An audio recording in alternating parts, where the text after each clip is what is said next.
dudes who are always making it possible for us to be able to have these kinds of great conversations. I'm going to bring them in a little bit at a time so that we can hear a little bit from them and have the opportunity to discuss what's going on. This afternoon, Stephen Foster joins me on the platform for What's Going On. What's happening, my brother? All right. Happy first Sunday, Kenny. December is here already. Can you believe that this year is gone? This year has flown. Good to be with you as always, though, my brother. It's good to be with you, too. You know, they say time flies when you're having a good time, so I guess we're just having a good time. Yeah. Yeah, my late great wife used to say time flies whether you're having fun or not. The wisdom of the sages, I tell you, How about man. that? That is awesome. Preston Foster joins us this afternoon. What's up, Press? What's up, Kenny? How you doing, man? I'm doing great. Now, you repping Pine Forge this afternoon? My eyes are betraying me. Pine Forge Falcons, number 10, 1972 through 74. Wow. Waxing nostalgic this afternoon and reflecting on the good times for sure. Yeah, I took the sweater on our DC trip with my students, and they were saying, you go hard on Pine Forge. I was like, yeah. That's right. There's nothing wrong with that. And we, of course, are delighted that you can be here with us this afternoon and be in this particular space and time to have what we hope will be a great conversation. Are you staying connected to the judge negotiations? The judge, the New York Yankees all rise judge negotiations. Yeah, absolutely. I'm a little trepidatious because I saw DeGrom left the Mets. Yeah, which opens up a lot of room. It's like, why would you let go of a pitcher that good? It's fascinating. And Texas picked them up. You know, Texas has a way of picking up some pretty significant players. And, of course, some have hits and some have misses. But DeGrom is still a great pitcher, man, and a great pickup for the Texas Rangers. Yeah, he's shown me no decline. So as I said, for the Mets to let him go lets me know that they are seriously in the judge business. Well, we'll see. We'll keep our eyes and ears in tune to what's going on and see exactly what happens in that process. We have, let's see, Dr. Keith Burton joining us this afternoon. What's going on, my brother? Assalamu alaikum, my friend. Walaikum salam, my brother. Are you in Orlando today? I am in Orlando. I had a great weekend at HSB last week. Huntsville was good food, good fellowship, but had to come back down south. Well, I think I was up south. I had to come back down kind of south, yeah. There you go. Well, listen, I'm glad that you had a great visit to the Mecca and that you have now gone back home. We're grateful for your traveling mercies and great to see you on the feed this afternoon. It is great to be here. All right. I saw my good friend, attorney Fred Green, and let me see if he's in the feed right now. Yeah, there he is. Let me bring him back in because I know he had bounced out for a minute, but he's back. Dr. Fred Green with us this afternoon. He also carries the title of Esquire, which means that he is one of those dudes. And we're so glad to have him here once again this afternoon. Dr. Attorney Fred Green, how are you doing today? I think he may still be having sound issues, Kenny. Oh, okay. He couldn't hear any of us, so he's probably troubleshooting now. Mm-hmm. Okay. Well, we'll let him troubleshoot, and then as soon as he works that out, we'll bring him back in. Maybe some back channel communication. Somebody can let me know when he's ready to roll. But I'm ready to roll because there's a lot to talk about today. And, you know, it's always funny. I think it was Stephen that asked me about prepping for the show for 30 plus years and how I maintain my enthusiasm and how I maintain my consistency in that process. And it's just headlines like this that do it for me. Deion Sanders headed to Colorado, a conversation that the brothers have been having for several weeks now and months as Deion has elevated the game at HBCUs. Very excited to see what he's done at Jackson State over the past couple of years. A second SWAC championship, went undefeated this year, and now my brother is bouncing to Colorado. Good news or bad news, Preston Foster? For me, and I'm just speaking for myself personally, it's bad news. And this is not a criticism of Deion. I think what he did at Jackson State and for HBCUs was great. I'm just sorry to see him leave. I read, I think it was Myron Edmonds said on Facebook something to the effect that it's sad that in order to quote unquote move up, you've got to go mainstream. And I kind of agree with that. And again, this is not a criticism of Deion because Deion did work for HBCUs. He's shown the light on HBCUs. I don't think it's on one person to do all the work. I think that's a dangerous place for Black people to be, to kind of have that Messiah complex still in place.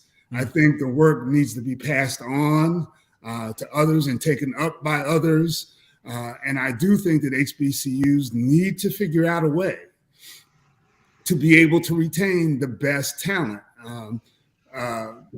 We should be able to form athletic leagues and other ways of bringing in revenue. We have the talent. I mean, for crying out loud, these are HBCUs. We have the talent. We need to find ways to channel the talent and to coordinate our efforts so that we can have the resources to retain the best. Yeah. Stephen Foster, your thoughts on the Deion Sanders bolting to Colorado? Yeah, I really have little to add to that other than, I'm ambivalent. I mean, it's,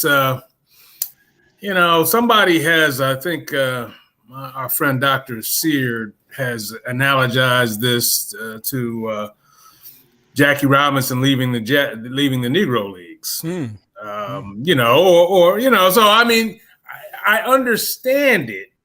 I get it, especially since I think he's going to get like about a 1,000% raise. I think he was making $500,000. I think, and I think he's going to be making $5 million now, whatever that math works out to. But so it's he got the proverbial offer he couldn't refuse. And but he, to Preston's point, he has done the work at HBCUs. He's raised the game and he's leveled up HBCU athletics. Single-handedly almost. And again, Preston's point, it shouldn't be a single man's job or one individual's job. There should be now someone ready to step up into his position. There should be several guys who have high profile professional careers who are ready to move into that spot. And especially now that they see there might be, some sort of pot of gold at the end of the rainbow for having done your work at HBCU. So I'm ambivalent because I hate to see him. I think he was on the verge of starting something big, and now he just seems to have, just dropped it to mainstream, so to speak. But I mean. So I'm a little ambivalent, but I understand. Dr. Burton, we're going to talk about the real football in just a moment, but let's talk about football for a moment and Deion Sanders moving on to Colorado. Yeah. So, actually, this is breaking news to me. So I wanted to say it ain't so, because I know how much it meant for HBCUs. And I'm wondering actually about the impact it's going to have on the morale of those who are being left behind, and the whole sense of, HBCUs maybe being used as a stepping stone for something quote unquote better, which again kind of puts us in that subservient place, doesn't it? As a feeder to the bigger leagues. And so that'd be my concern, polling the students to see how they feel about it, seeing how the attitudes are across board of all HBCUs. Could this be sort of this gutted feeling that many folk who put their hope, and I mean, as a people, that's what we do, right? I mean, after Martin Luther King, he was a cheerleader who came along, and after his assassination was like, who's next? And so I think Deion Sanders acted as sort of that cheerleader, that person who showed possibility, but also showed hope. And whether that hope can be kept alive, that's what I'm going to be watching to see right now, whether or not the strides that have been made and the hope that was born is not aborted. So I will probably have the last word on this so that we can move on. But as much as I applaud what Deion does in terms of his choices, I mean, he has every right to do what he's doing. I just think this was too soon. I think that he had come in and he had begun laying the foundation for something that was extremely significant in terms of the direction of college football as well as HBCUs. And I think that his ability to be there and not just motivate a team to win, but also recruit some outstanding players, I think now has somehow perhaps been put on pause. As future players, even in this particular situation, even if there's a high-profile coach that comes in, will say, well, how long are they going to be here? Are they eventually going to chase the money? Is this something that I can really invest 2, 3, 4 years in? And I think it's going to really make that whole recruitment process that much more unstable for HBCUs in terms of attracting that particular talent. I wish Deion had stayed there at least 4 to 5 years and spent some time on the succession planning that I think is essential in this process, meaning that when he left, somebody would move into that process, but also from the collaborative aspect of the HBCU landscape and attracting other high-profile players to those coaching positions, so that the larger Division I schools would begin to understand, and the larger and then major television revenue generating companies would begin looking at this as an opportunity to build strong partnerships. And whereas I'm disappointed that he's done it, I also understand what he's done, but I think it also sends a little bit of a mixed message. And I think that this will create some challenges in terms of creating what Deion initially set as a foundation for building HBCUs as potential powerhouses in terms of who they could recruit and who they could attract in terms of revenue dollars. Now, on the other side of that, and I think it was Preston that raised the point of how HBCUs work towards revenue generating opportunities and being able to create funding so that whatever the infrastructure of the institution is would be something that would be attractive on a long-term basis to most people. And I think that the same challenge that Deion faced with coming in with inferior practice fields, inferior facilities, et cetera, is a constant challenge for HBCUs. We got to find a way to be able to build strong infrastructures in this process so that we can attract the best talent. It is yet to be seen what will happen in this process. It's also yet to be seen what kind of success he'll have at the Division I level with Colorado. And so we'll keep our eyes and ears tuned to this process and see exactly what happens. Keith, I'm so glad. Oh, go ahead, Preston. Just real briefly, Kenny, as you know, the Supreme Court is looking at affirmative action, particularly as it regards college admission. And when they rule against affirmative action, it may change the landscape. It may be an accelerant to what we're all looking for. Great point indeed. I was about to say, I'm so glad that Keith is here today because we get a chance to talk about football, the real football. I mean, there's football and then there's football. And Kenny, before you do that, Frederick can hear you now. So I wonder if he wanted to jump in on the Deion Sanders. Oh, thank you so much for that. Let me go ahead and bring him back into the conversation. Dr. Attorney Fred Green, how are you doing this afternoon? Good afternoon, Kenny. I'm happy to be here. Great to be on your show. I can tell you that we can have technology problems no matter how technologically sophisticated you may be. So, Hey, listen, I'm in a world of experiencing that on a regular basis, so we definitely understand that, but we welcome you to the conversation this afternoon. And just before I move on, which I was about to move on to the FIFA World Cup 2022 series, we're just talking about Deion Sanders and a big decision last night that he made, a big announcement that he made last night about leaving Jackson State after winning the second consecutive SWAC tournament, going undefeated and moving on to Colorado to coach their team. Any thoughts on that in terms of what the implications of that might be and what the outcome of that might be? well, I'll just say this. I really, you can't second guess what someone has to do for their own personal development and growth.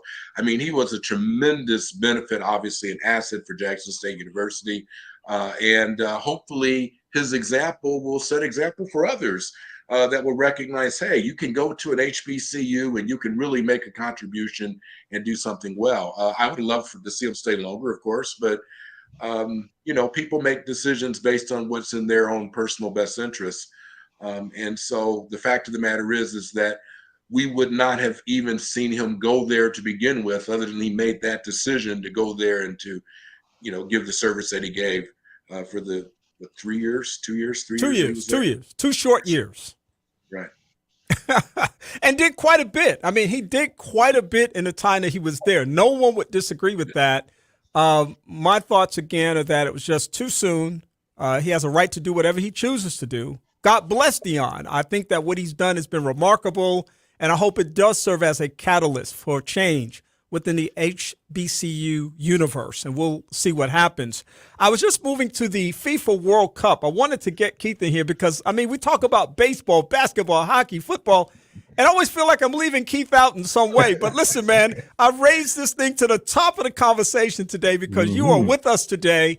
And what's interesting to me about what the direction I think this conversation will go, albeit the United States is no longer in play, having been defeated by the Netherlands last night 3-1, most of the action is about what's happening off the field in terms of these countries that are participating in Qatar as a result of the 2022 World Cup. Among those things are the ongoing issues of gender inequality in Iran. And I want to make sure I pronounce that correctly, too, because I might get scolded by someone if I don't. And also, I want to make sure that people understand, if you haven't seen the 60 Minutes piece on the building of the stadiums and the facilities there with migrant workers and the abuses that they went through, you got to check that out. You got to understand that anytime these things happen, there's a backstory to it. You see this huge, beautiful experience in the moment, but there's something that led up to that. And one of the unfortunate stories in this is the incredible amount of migrant worker abuse that happened that resulted in deaths, as it resulted in unclean and unsanitary conditions, people who have still not been paid as a consequence or been underpaid as a consequence of helping to build, coming from many other countries, in many ways a type of forced labor. Keith, your thoughts on the World Cup and some of these external challenges that are being elevated to the forefront in terms of the real conversations that need to be taking place?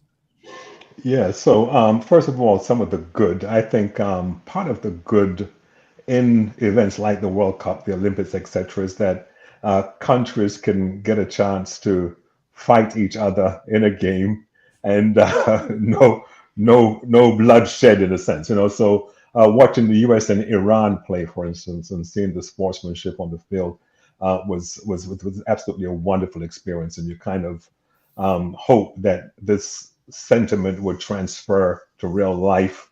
And of course, when we think about the reason why the Greeks started the Olympics, it was for that reason, so that there'll be less warring amongst the various tribes, right? And so those are some of the good stories. And also seeing soccer sometimes can be a shocker, when Saudi Arabia, for instance, beat Argentina. You're like, what? And so things happen, and even with the U.S. and England rivalry over the years, England has never beat the U.S. in a World Cup. Even when the U.S. probably had 3 people playing in Idaho. They beat England back in 1950. And so I think there's this sort of psychological blockage there. Now, I was hoping for Senegal because, of course, England and Senegal. The game may be finished now, but they started playing at 2 Eastern. They won Central, and so I was hoping for Senegal. Yes, I'm from England, but I was rooting for Senegal because I so want to see an African team win the World Cup. But unfortunately, just before we came on air, Senegal was behind 2-0, so I don't think they're going to win. And so it seems like it'll be England, France on this side, Netherlands and whomever. So it's going to be sort of a European, South American thing again, it seems.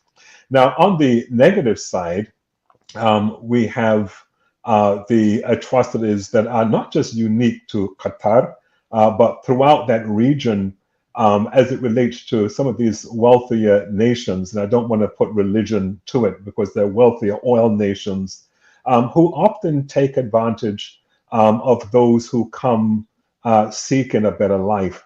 And so, for instance, a place like Saudi Arabia, where if you are Saudi, like a born Saudi, a legal Saudi, you don't have to want for anything for the rest of your life. A child is born, you get a check for $20,000. I mean, healthcare is free. I mean, everything is just free there. But if you are a foreigner in Saudi Arabia, your life is completely different. The same is true for the United Arab Emirates. Foreigners are treated, when I say foreigners, if any of us went there, we'll be treated pretty well. But I'm talking about those from sub-Saharan Africa, from certain nations in Asia, not treated well at all. And so we see in this quest to put on a great show, and they've put on a great show. In fact, in Qatar, we've seen in some of the stadiums, because it's a tiny country, but in some of these few stadiums that we're looking at, they're actually collapsible. And so at the end of this, they could put everything in containers and ship them anywhere else in the world. And some of these stadiums can hold up to 80,000 people. I mean, so these are some of the, I guess, amazing things that are happening. But then when you look at the dark side, when you look at the thousands, I mean, literally thousands of people who died during making this big show, and for many it's expendable. And to add insult to injury, for the opening game, you would think that those who contributed, the workers, would at least have been in the stand somewhere, even if it's the back of the stand. No, they rented a stadium for them with a huge jumbo screen. So they weren't even able to experience it live. And that's wrong. That's wrong. And so that's part of the backstory that some of us don't hear, some of us don't want to hear. I think there are other stories going on too, like for instance, as it relates to the inequity, the gender inequity there, which some people are upset about, the lack of rights for gay people, which some people are upset about. And of course, for a lot of the European folk, they were upset about not being able to drink a beer in the stadium, which is a decision that FIFA actually made a couple of days before.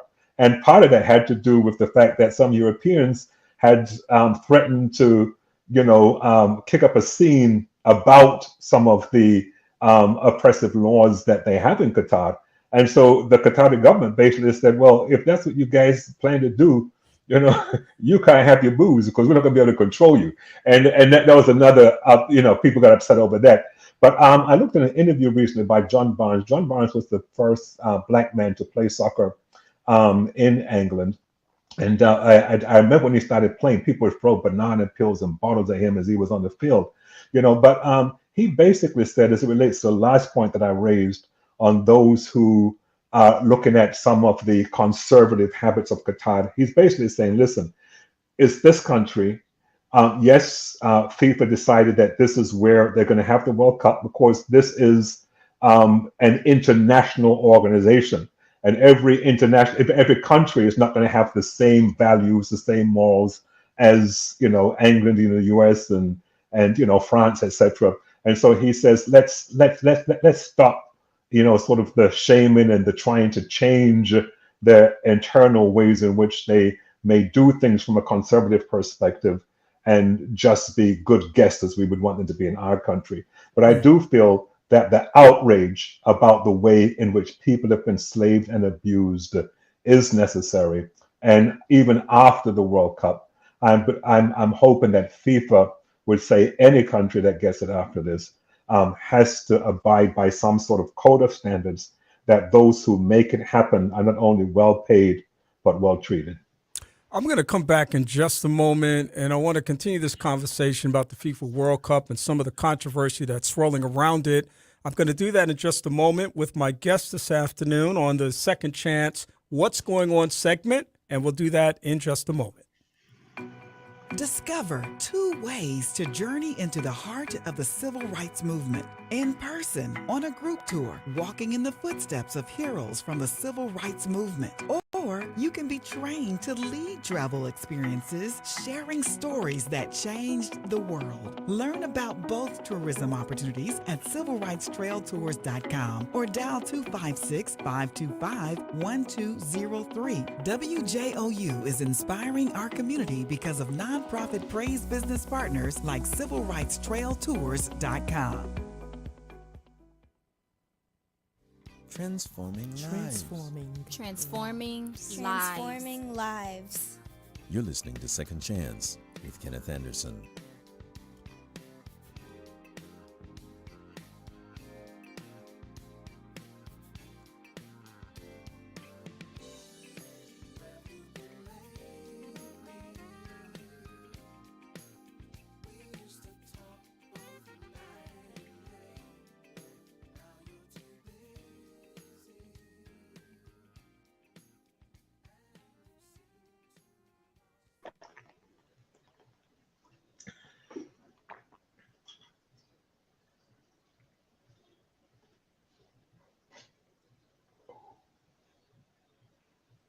Of them with us this afternoon, and of course, thank you. I love the hand signals.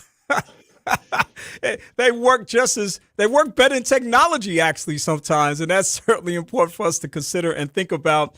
I want to ask this question because I want to give the other guys a chance to respond if they are. Stephen, I know you follow all sports pretty consistently, and I know you've got some thoughts about the World Cup. So let me let you weigh in at this moment on your thoughts about some of the controversy swirling around this event. Well, I have to confess relative ignorance about this. I hate to disappoint you, but soccer is or football is one of the sports. And one of the major sports that I just have trouble following. Not that I don't understand it. I used to play it in middle school, but I can't watch it. Yeah. See, here's I'm what sorry. I apologize. Yeah. No. Here's what I thought you were going to do, because I've not seen one World Cup game.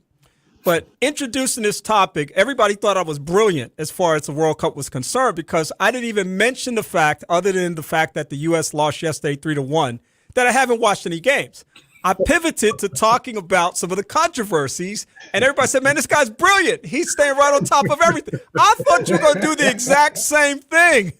No, man. I just, I mean, to me, it was interesting that it wasn't Senegal, but it was another. Ghana. What's that? Ghana. Yeah, well, there was another small African country that Morocco. That might have been it. That was playing the United States recently, I believe. No, maybe they weren't playing the United States, but it was somebody. It was just the juxtaposition of major world powers playing some of these smaller countries was kind of fascinating. I was always kind of rooting for the smaller country. I wanted to see a third world upset and a third world country take the whole thing. But I wasn't, I really wasn't invested to the point of watching it. So I You know, I apologize. oh, it's quite all right. I'm almost cautious to ask Preston the same question, as brilliant as he is. But I am going to come back to him in just a moment and ask this. But Keith, I want to ask you this: what does it say that there's sort of like this unspoken expectation that whatever sport the United States participates in, they're going to dominate? You know, there's sort of like this expectation that when they hit the World Cup, we get all fired about USA, USA, USA. And sometimes we played quite well, and most times we haven't played well enough to win everything. We find the same thing as when it comes to hockey, for example. You know, we see other nationalities outperforming American players, even though there's still a very high standard of competitiveness around that. We even see that in the Olympics, that there's a tremendous amount of competition in terms of excellence in athleticism from so many other countries when it comes to the United States. What does it say, or does it say anything about our sort of innate expectation that whenever the United States gets in, we have this expectation that they're not going to get taken out by the Netherlands? Yeah, you know, yeah. I mean, I think, as you said, I think it's an expectation, right? I mean, the United States is a great nation, and supposed to win everything, right? And so, if they're not doing well in basketball Olympics, guess what? We're going to put a dream team together, right? So we're going to take the best. And then when it comes to soccer, when you look at half of the U.S. soccer team, they're naturalized citizens, right? And so we're going to fast track the green cards and the citizen route so that we can have a team that wins. And so I think it's this whole notion of American exceptionalism, that there is no nation like this one, etc., and that if we're in something, we have to win it. And I don't know why, as a nation, we just can't be happy that we got an excellent women's soccer team, And I think that was the genius of America, actually, because growing up, I mean, women didn't play soccer in England. Growing up, it wasn't a women's game, But it became a co-ed thing over here, right? Where you had little boys and little girls playing on the same team, and so I think that raised the level of professionalism. And so the U.S. women's team is one of the best in the world. Okay, and again, why don't let's celebrate the women's team, and say, okay, the men may not be as good, even though 24 teams that make it to the FIFA World Cup, there are 24 of a couple hundred that have actually vied for that spot. So even getting to that 24 should be something to celebrate. And I think in society where everyone gets a medal, we should be happy that that the U.S. got one of 24 medals. Preston, you had any thoughts about the FIFA World Cup and some of the controversies that are swirling around this event? Yeah, I was struck, and I don't know the young man's name, but they were after the Iran U.S. match. They were interviewing a young man, and I believe an Iranian reporter took the young American to task for mispronouncing Iran. And I was struck by the poise of that young man in doing what Americans are not want to do, which is he apologized right there on the spot and spoke to him with respect, and then went on to talk about the shortcomings in the United States regarding human rights, et cetera, without disrespecting his native country. I'm also struck by the notion of this kind of cultural self-righteousness that you alluded to, or Keith alluded to, where because of countries, usually Muslim countries, having a different view on gay and LGBTQ rights, et cetera, that they are chastised by Western countries. And I am all for all rights, but I believe that the conversation needs to be recast in terms of what are human rights. So you get away from this East versus West, or this Christian versus Muslim worldview, and begin a more open conversation about what are human rights. And then finally, Keith alluded to this notion of American exceptionalism that you raised, Kenny, and I think it's a great point. But I think we often fail to notice that the expectation that America is number one is many times based on the notion of kind of organic immigration into America, where some of the best, most talented people from all over the world immigrate to America and become Americans, which puts us in a position of being first in almost everything, because some of the best talent from the world have chosen to become Americans. I love Keith's point. Thank you for that, Preston. I love Keith's point about everybody gets a medal. And that's the side. We're going to keep everybody happy. In fact, that's been something that's been challenged by a lot of psychologists and social researchers who talk about the self-esteem of children, and how oftentimes in these competitions, when kids are invited to be a part of it and they place last, they get a participation medal, and they get a medal of achievement, regardless of the fact that, they didn't win per se. And I think there's a lot to say for sort of neutralizing some of those intense emotions that come with having to win. I think there's something to be said for that, but I think there's a broader conversation that as well. And I appreciate everything you just shared, Preston. Well, Trump is still looking for his election medal. Well, yeah, we're going to talk about Trump in just a few moments. I wanted to ask Dr. Green, Fred, any thoughts on this, again, this sort of broader conversation about not just what's happening on the field. We see the expertise and the excellence of these world-class athletes coming together on a football field, running up and down the field, bouncing a ball with a goalie, trying to prevent them from scoring, something that Stephen just can't bring himself to bear. Much like though, Stephen, I must confess to both you and Preston, I don't watch golf for the same reason. The 18th hole is as much as I can tolerate. 18th hole, that's about it. Or the sudden death or overtime, whatever it's called, the extension of the game. That's about all I can handle, because I'm just not that guy. I'd much rather watch a rugby game, which I think is one of the toughest sports to play in the world, that oftentimes doesn't get as much love and respect. Attorney Green, your thoughts, if you have any, on the FIFA World Cup.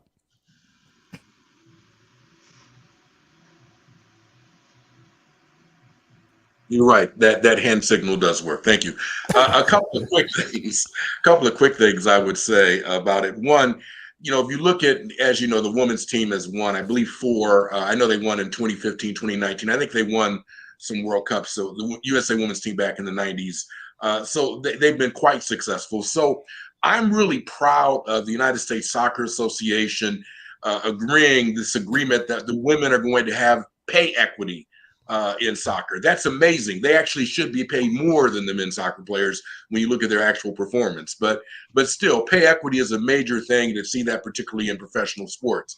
When you look at the men's team, I did spend a little time in the West Indies, and so as you said, football, or as we call it, soccer. And it never has had the same cachet here in the United States as it has in some of the other countries around the world. But when we talk about American exceptionalism, we have the resources to put together a World Cup winning soccer team if we wanted to put the resources to do so. If you look at just like football players, Dallas has had, winning teams because why? They put the money behind it. There are a lot of other teams. I shouldn't just name Dallas. There's plenty of professional men's football teams who literally, when you look at the money, or even the New York Yankees, look at the money that they put behind the team, then they can almost assure success. So we conceivably could have a men's soccer team if we had the resources that we wanted to put behind it to do so.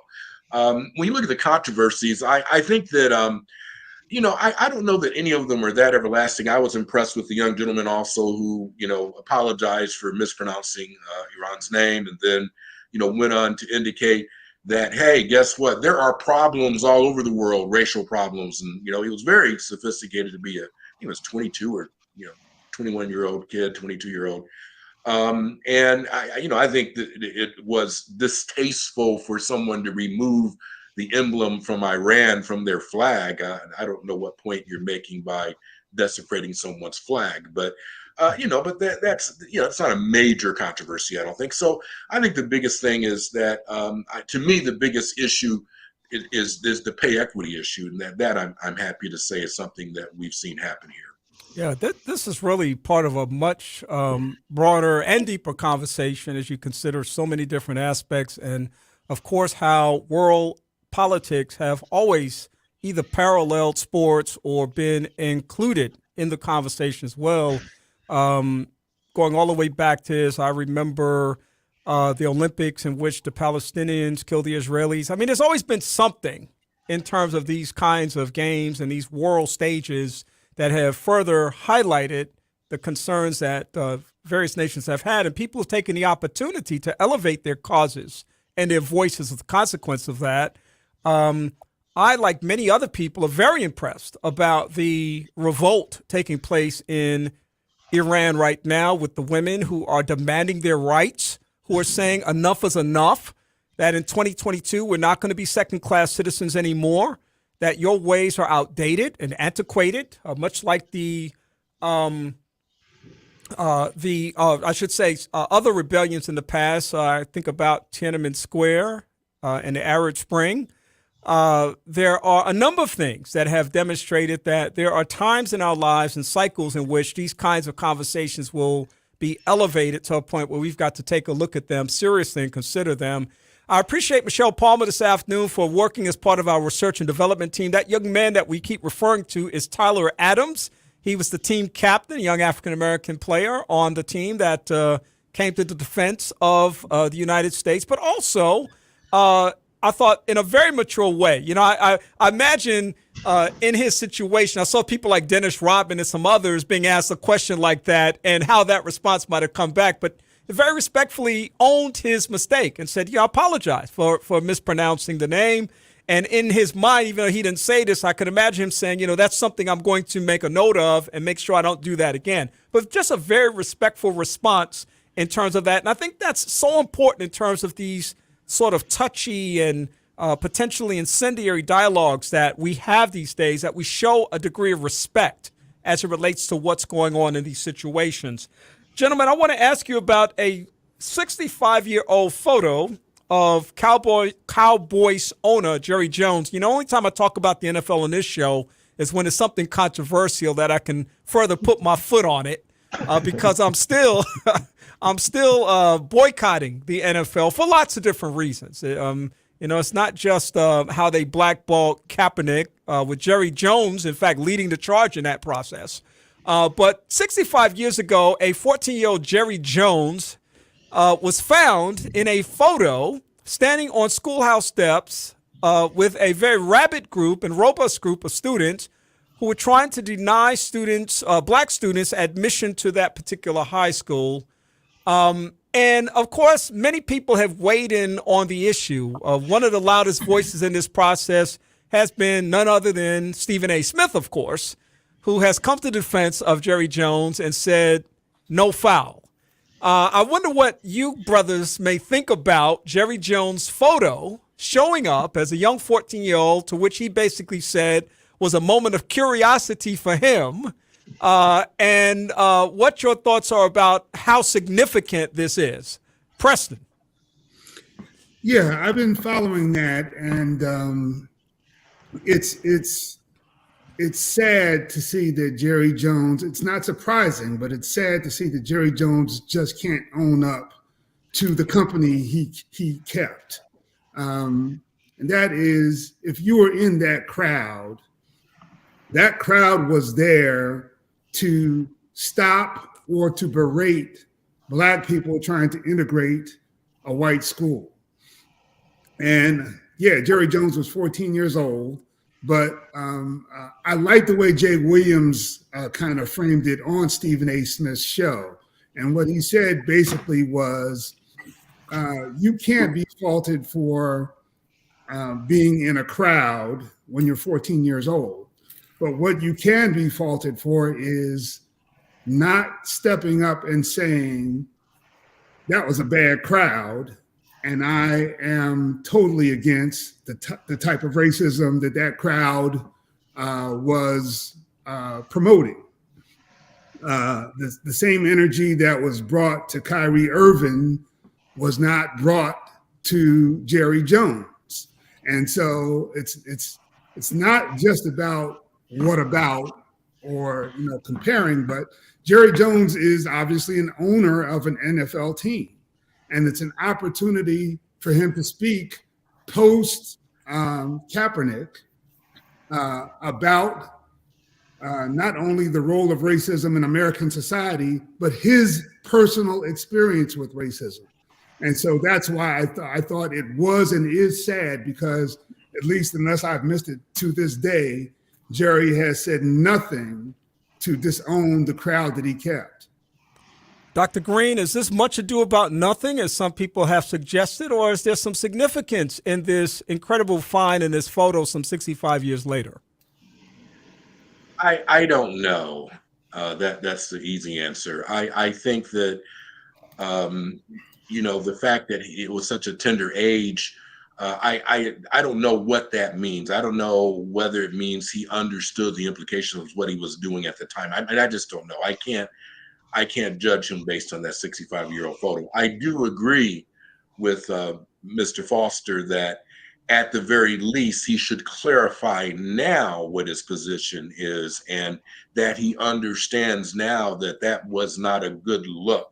That was not the best place to be, that maybe he should have been somewhere else, or at least, in retrospect, looking back, indicating that whatever implications we have for what was meant by that crowd that wanted to prevent integration, that he does not believe that's correct, and he does not, agree with that viewpoint. So I think that there is a missed opportunity if he has not done that the way that he should. I haven't seen either where he's been very clear about that. I don't know. I know that he has not hired any African-American head coaches, so hopefully this might be something to spur him to do that. So it's hard for me to judge him based on the photo, though. I can judge, as Mr. Foster said, his behavior now. I don't know what the implication of that photo is, though. Stephen, I know you have some thoughts about this. I'm going to come to you in just a second, but I want to say three things in relationship to this controversy. Number one, I saw a brilliant response saying that Jerry Jones was 14 years old at the time, but so was Emmett Till. I thought that was brilliant in terms of being able to bring some perspective and context of what we're dealing with in terms of the age matter. I think, secondly, when I saw that photo, I thought about all the young children that I've seen in those lynching photos, those hundreds of lynching photos of children who were brought to the stage to watch those lynchings take place. Some who certainly were brought there by their parents as a curiosity, or perhaps in some cases an affirmation of what was going on. But clearly they were there also, and not being able to put any judgment on their being there, it reminded me of that scene as well. The third thing is this, and this is my point of full transparency. I've run to fights before. Fight, somebody yells, fight, and I've run to the fight. I have, Kenny Anderson, I've run to it. I didn't throw a punch. I didn't say, go ahead and hit him again, but I ran to the fight. Maybe that was curiosity. Maybe that was some kind of human trait that we all have, that we want to see what's going on when something kind of flares up. But I find, I've had to think about that myself and say, at the same time I used to run to things like that, I also remember people saying to me, adults, elders, mentors, saying, if you ever see a fight, go in the opposite direction. And what Jerry Jones didn't do that day was go in the opposite direction, which was the same choice that he had by making the choice to be a part of that situation. So I've had a chance to think about a lot of things in this context. Stephen Foster, I wonder what your thoughts are about this controversy. Yeah, now this is where I I depart from you on this a little bit.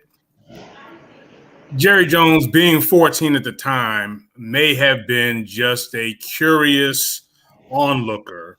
That's understandable. He's 14 years old, so it's understandable that he may have been a curious onlooker, maybe even a somewhat sympathetic onlooker. And I don't mean toward the black people. But I can overlook that because he was 14 years old, and it was a different time, a different era. This was at the dawn of the civil rights movement. So I understand that. But the fact of the matter is he was there. He had a Zelig moment. He was there. So he was there at a seminal point in the civil rights movement, and he knows he was there. He's had 65 years to show that he has been sensitized by that event. He's had 65 years to demonstrate that event had an effect on him that would have sensitized him to the whole struggle. And the Kaepernick, his failure to step up in the Kaepernick situation. In fact, he was one of the owners who still to this day demands that his players stand, demonstrates where he really is, and it makes you wonder where he was mentally and emotionally and socially then. As I said, I understand, that he was just 14 and he was there and he was obviously an onlooker, but he's had 65 years to prove that was a seminal moment for him to readjust his thinking. And I don't see the evidence of that at all. I mean, I see evidence to the contrary. So that's I thought about this and I tried to be fair with him, but it's like he's had an opportunity to demonstrate that he was right there, man. That should have been the fact that was a news event should have he's had time to have this thing ruminate in his mind for a long time, before he came to prominence even. And I don't see any evidence that it had the effect it should have had on him. Yeah. And Jerry, need anyone wonder or forget, Jerry Jones is a very powerful person in the NFL. I mean, there's no question about that. And so his ability to have the platform that he has also presents a tremendous opportunity to do the right thing, whatever that right thing might be.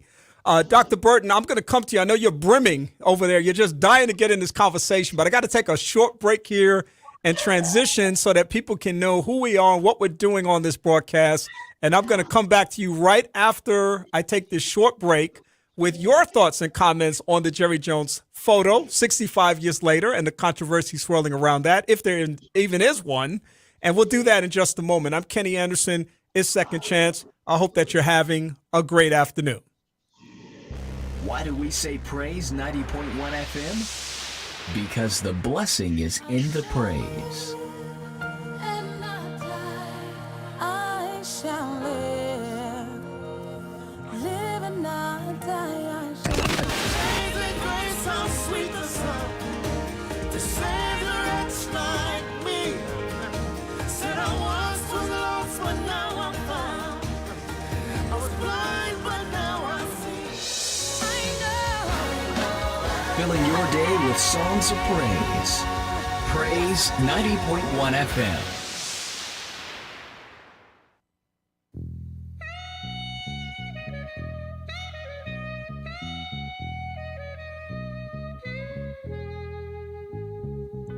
Welcome back to the second hour of the What's Going On segment of the Second Chance radio broadcast. It is a pleasure to be here in the studio live with you on this afternoon. And just going to ask everybody to mute while you're not on because I'm hearing some background feed over there for some reason from somewhere. I'm not sure where it's coming from. But we're joined this afternoon by some commentators who are sharing thoughts and perspectives on a variety of things. Dr. and attorney Fred Green joining us this afternoon, along with Stephen Foster, Preston Foster, and Dr. Keith Burton, who I promised when we finish this transitional moment, I would allow him to speak on this matter. It is your opportunity, Doc, to speak on this matter. Well, the great Stephen Foster actually expounded on my thesis because my basic thesis was who was Jerry Jones who is Jerry Jones. And so Jerry Jones, 60 years ago was probably like 90% of, white people back then who, even if they were not actively engaged in the assaults of Black lives, were passively engaged or passively supported. And so who has he become over the years? How much has that experience impacted him to this day? How does he vote? What is his ideology? And as Stephen raised, the very fact that he was incensed by Kaepernick's decision to take a knee because of racial injustice suggests that he's not moved too far. He's not moved too far. And so I think, yes, this is something that happened a long time ago. And, we can't judge everyone's actions based upon a single photo. God forbid anyone judge my action based upon a single photo. But we can look at the trajectory of a lifetime, right? And we can look at decisions that person makes in the here and now in 2022. And we can, I believe, reflect on, okay, how much has that experience impacted him to this day? Has he become an advocate? Has he shown sorrow? Has he shown understanding? Does he understand that when Kaepernick took a knee, it was about the kind of exclusion that he participated in, the kind of supremacy that a certain segment of our population claims over others? Does he understand that? And it doesn't seem that he does. And so I think that's the only relevance of the contingent conversation, because it allows us to talk about how ideologies from 60, 65, 70, 85, 100, 200 years ago are still very much alive. Amid record-breaking turnouts, Warnock Walker 2 takes place this Tuesday in Georgia. And we won't say the fate of the Senate, but the strengthening of the Senate in behalf of the Democrats is online as a consequence of that. And so what we're seeing right now from the pollsters, if the pollsters are to be believed, and of course we all know the pollsters can't be believed entirely, the pollsters may show some trends or may indicate some things about likely outcomes, but we certainly can't depend on that. Right now, the results are trending in Warnock's favor. And I know you guys have been following this conversation and these last 3 or 4 weeks that we've had setting up the runoff for this very significant and historical election. I wonder what your thoughts are about Warnock Walker 2. I'll start with Stephen Foster. Yeah, this is Senator Warnock's fifth race for this one Senate seat in the last 2 years. So this will be one hard-earned seat for sure. But the fact that it is in question, the fact that the results are in any question at all, is a commentary, a sad commentary on humanity. This is ridiculous. There has never been a less qualified, a more patently, obviously less qualified candidate for federal office in the history of the Republic than Herschel Walker. That's obvious, and it's obvious to everybody, so the fact that he's in a race is just a pathetic commentary on where we are as a species. So, but I think he'll, I think it looks like the early voting to me is always the indicator. For some reason, right-leaning voters don't avail themselves of the early voting opportunity as do others. So, when I see massive early voting, that is an indicator. That's always a good indicator as far as I'm concerned. And it looks like that's what we're seeing in this particular runoff. Dr. Green, any thoughts on Walker Warnock 2? I don't know that I could say it any better than what Mr. Foster said. I think it is a sad commentary that someone like Herschel Walker would even be put up as a potential United States senator. It's really a sad commentary. And the fact that you have someone who has shown just total inability to, do this position in any way that would be honorable or competent for that matter.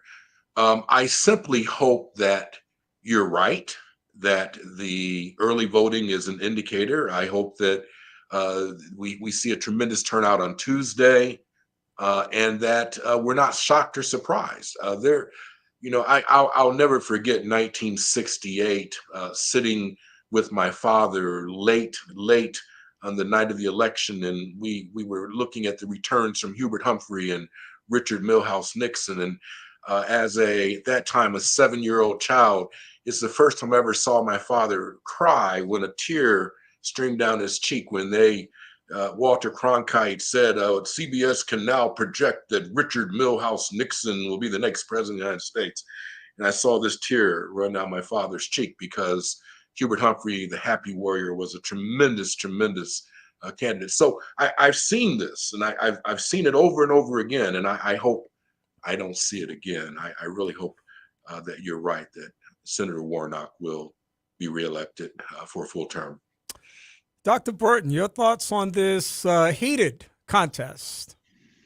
Yeah, last reckoning, I hear about 1.5 million early votes already been cast, of those 30% African Americans.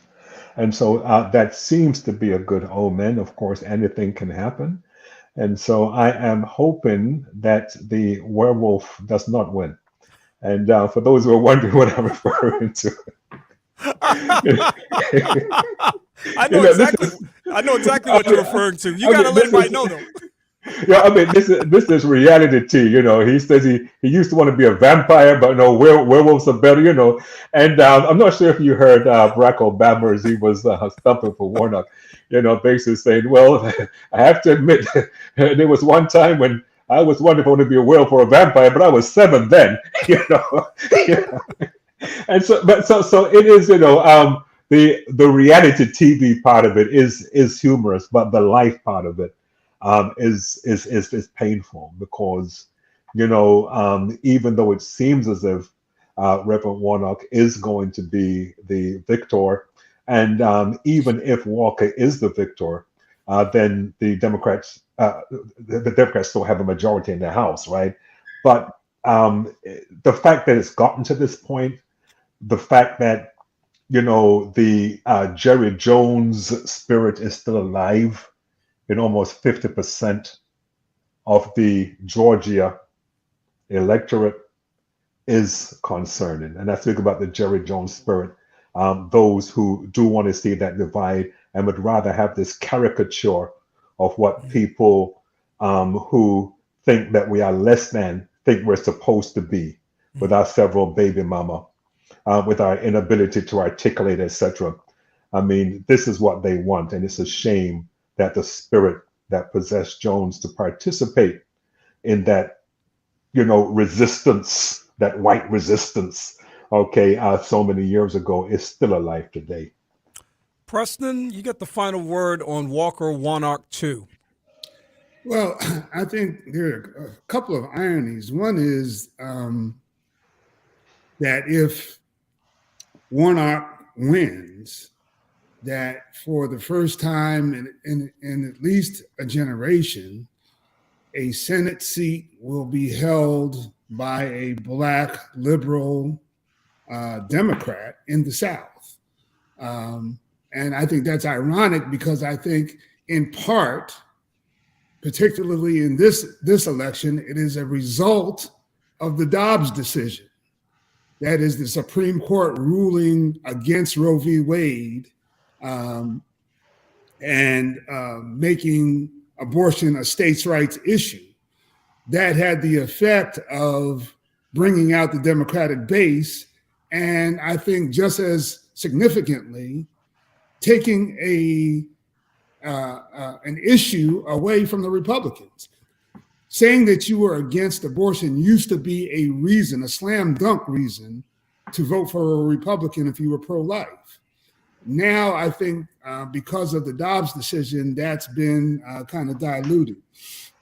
I do want to echo everything that's been said, particularly what Stephen said about kind of what this says, because the cynicism to put up someone like Herschel Walker tells you how much disrespect the Republican Party has, not only for Black people, but for people. Because he's an embarrassment. He's a child of God, so let me not, dehumanize him. But as a senatorial candidate, he's an embarrassment to all people in the United States. And the fact that it's even competitive, and I've heard people who know that he's incompetent say that they're voting for him only because he's a Republican. And I just think that that's a sad commentary on where we are today, and I think it's dangerous to America. I want to ask about the selection of Representative Hakeem Jeffries to succeed Nancy Pelosi. Very, very significant thing happening this past Wednesday with the vote. Representative Jeffries ran unopposed for the position. The former Democratic caucus leader now has a unique role as the first African-American to lead in this particular way, and certainly has some significant challenges with the House being tossed back to the Republicans. Stephen Foster, your thoughts on this move with Hakeem Jeffries, and how soon will he declare for president of the United States? Oh, boy. Yeah, well, I'll answer the first question first. He won't be announcing for president probably in my hopefully long lifetime because I hope that he will be Speaker of the House until he's Nancy Pelosi's age. I'm a big Hakeem Jeffries fan. He was one of the more eloquent impeachment managers in impeachment. Was it one or two? I can't. It was one. Okay. One of the more eloquent voices. He is prepared for the job. He was mentored by Nancy Pelosi herself, the great Nancy Pelosi herself. He's ready for the job. There is a little chink in his armor, though, that I wasn't aware of and became aware of this morning.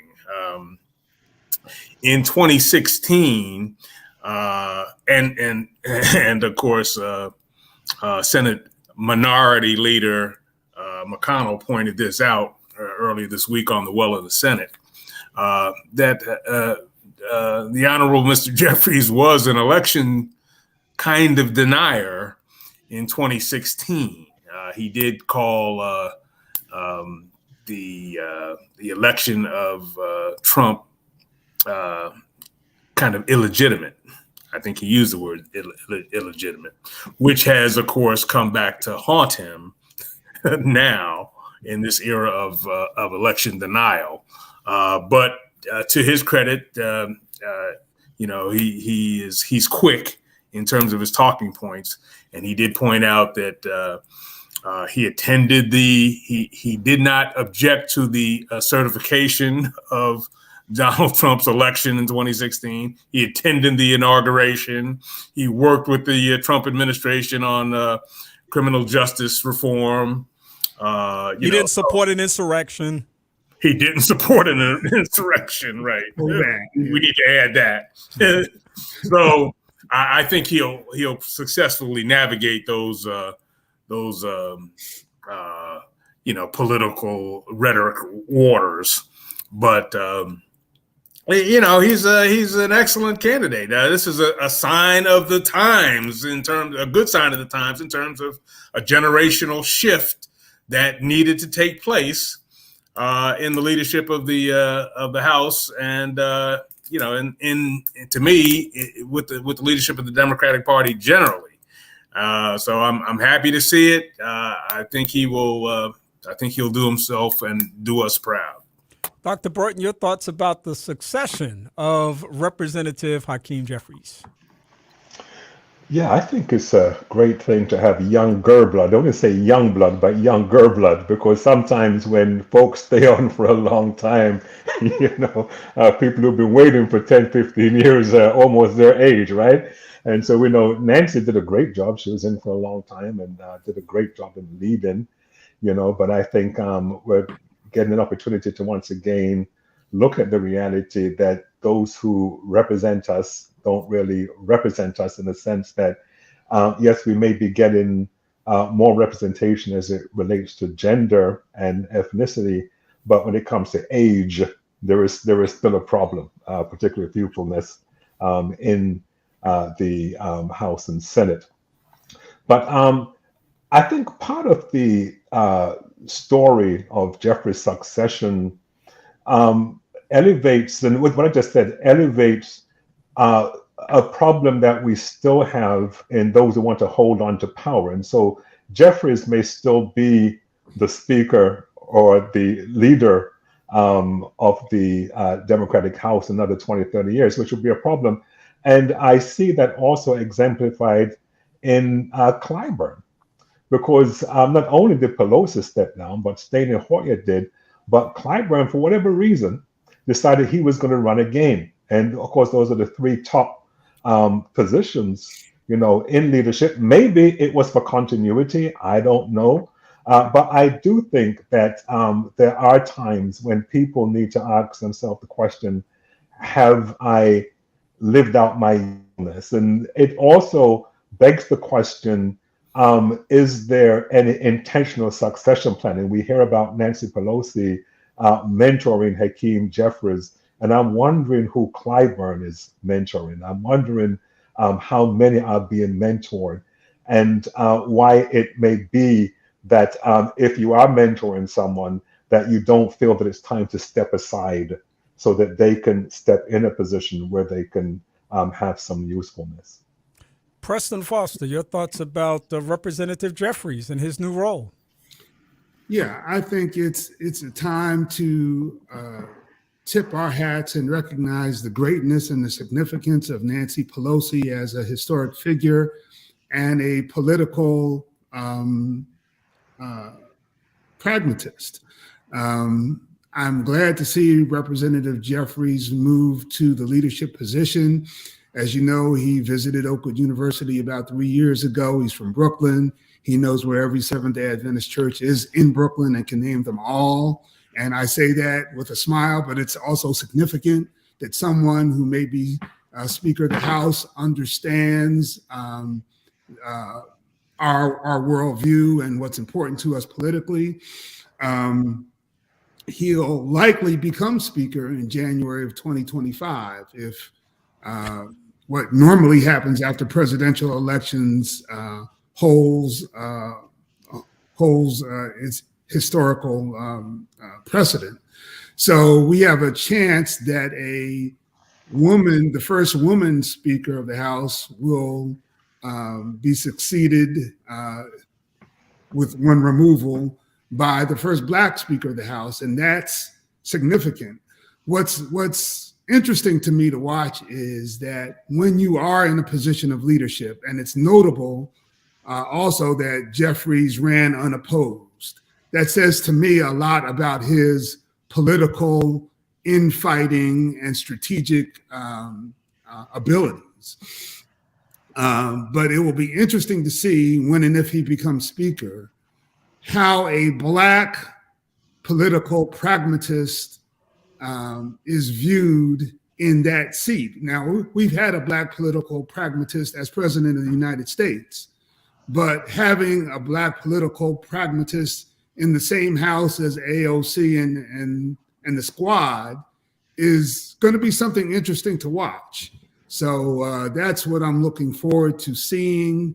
And I think it'll be good not only for the country, but also for the Democratic Party itself. Well, he's going to have a couple of years to test this seat out and this responsibility out. So we'll certainly be revisiting this at a later time to see how it's going. Dr. Green, your thoughts on Hakeem Jeffries and his succession of Nancy Pelosi? I would agree with everything that's been said so far. I was here at Oakwood University Church when he came to Oakwood University Church a couple of years ago. Hakeem Jeffries showed himself to be personable, to understand his crowd, to understand. He was very clear in making it clear he understood where he was and who he was speaking to. So I think he's a tremendous character. I think one of the things I will say, and that is Jim Clyburn did step down from majority whip, and he went down one position. So the top three positions did switch over, and he stepped down to the fourth position, which I think is an assistant majority, or I guess it'd be minority leader now, assistant minority leader. So that appears to have been for continuity, that he wanted to stay in one of the leadership posts, but he did, instead of being third in line, he did, third, the number three person in the party. He stepped down to being the number four. But I am cautiously wondering whether or not they'll demonize Hakeem Jeffries the way they did Nancy Pelosi. I hope not, but that we'll have to wait and see. That is one of the tactics of some of the other side, that they like to demonize those who take these leadership positions. But I think it's going to be a phenomenal day to see this. And we say young, I mean, he's 52. So, I mean, that's, it's young compared to being in your 80s. So, young enough. So I'm happy to see it happen. The rapper formerly known as Kanye, now known as Ye, has announced his presidency for the United States in 2024. In the midst of this announcement, he also ignited a couple of huge controversies. He ignited a couple of more huge controversies. Let me put it that way, because a person who is no stranger to controversy has now ignited a couple of more controversies. First of all, related to a dinner that was attended by a known white supremacist, Nick Fuentes, who has gained quite a bit of prominence over the last few years with regards to his rhetoric regarding his views on racial equality and more. Also, his comments, his almost inexplicable comments about Adolf Hitler on a radio show that he was interviewed on by a guy named Alex Jones. Is that the guy's name? Mm-hmm. I'm just being facetious. I'm sorry. Let me act like a host and announcer here. I'm confused, guys. That's the bottom line.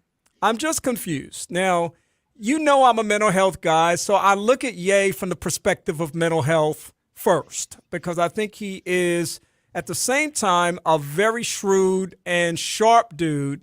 I think he's also dealing with some serious emotional challenges that make what he does unstable. But I also think that he realizes he's in the market he's in and understands how to push certain buttons. Why he's chosen to go the direction of praising Adolf Hitler, I'm not sure. But from what you see in this conversation that has now been ignited with either the Nick Fuentes thing at the Donald Trump dinner, also his reported conversation with Donald Trump about running for office, in which it was reported that Trump said he didn't think it was a good idea. Also some reporting that he asked Trump to be his running mate. I mean, it's a really insane kind of conversation going on, Dr. Burt. You got to bring some light to darkness in this matter on this platform. I know I'm giving you a huge challenge here, but I think you're up to it. Take it away. Wow. Can light shine in darkness? Actually, the Bible says that light will always shine in darkness because the darkness cannot consume it, right? I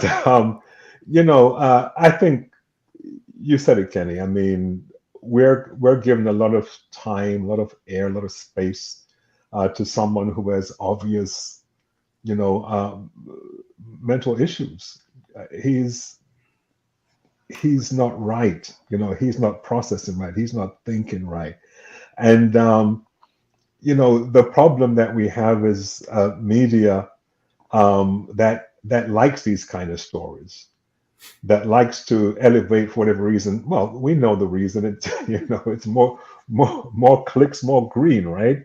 And so it really is all about money. And I think it's a shame.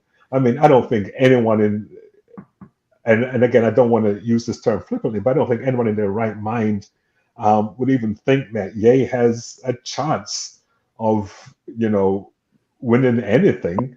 And the fact that he asked Trump to be his running mate, come on, I mean, this game, it just gets more hilarious by the day, But I think one of the things that struck me has to do with the reality that here you have Kanye West, Ye, in a room with Donald Trump and Nick Fuentes, all of whom seem to have some sort of fascination with Hitler's ideology. Because let's not forget that Trump did not deny that what one of his former wives said was true, and that is next to his bed, he used to have a copy, I'm not sure if he still does, a copy of Adolf Hitler's My World Order. That was by his on his nightstand.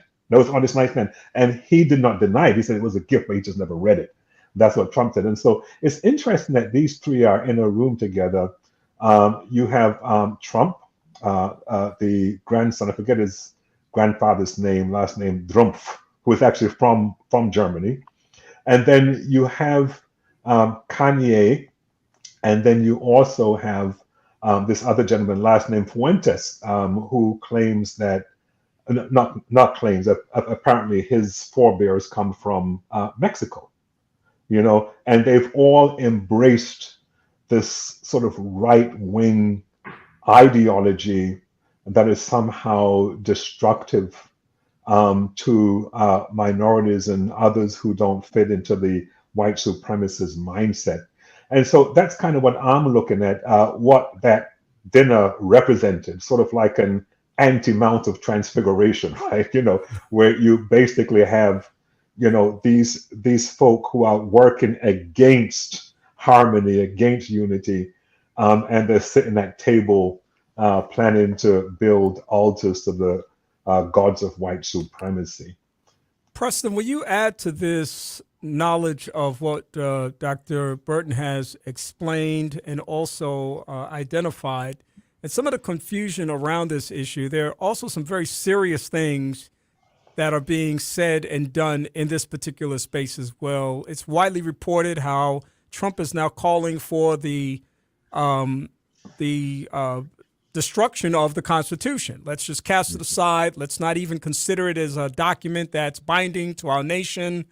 This historical document that is flawed as it is, but certainly something that has allowed us as a democracy to hold some semblance of order over the past, many centuries. I think that as much as Ye has said that one might write off as this guy is just not playing with a full deck, it's dangerous because he's got followers. He's got people that are listening to him. He's got a massive Twitter audience. He's got a massive YouTube audience. He's got a massive group of people following him on social media who are listening to what he says. We have Donald Trump now being invited back onto the Twitter platform with the potential for massive numbers of people who either willfully or blindly follow what they're saying. And so I see a lot of potential damage in this process and potential problems that come from this particular alliance, this curious alliance. Preston Foster, what say ye? Well, things are bad when Elon Musk turns off your Twitter account. And that's what he did to Ye or Kanye. Elon Musk bought Twitter to make it supposedly an open forum to all. And he personally turned off Kanye's Twitter account. I think that might be the last circle before you go down the drain. But on a larger sense, I very much agree with what Dr. Burton just said. I think there are two things going on, and I know we're on WJOU, and I'm trying to choose my words carefully. But at the same time, we have media pimping going on and media prostitution.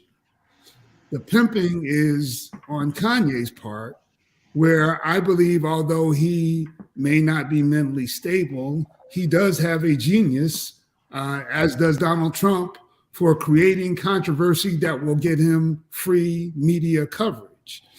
The media prostitution is by the media itself, and I know David's not here to defend them.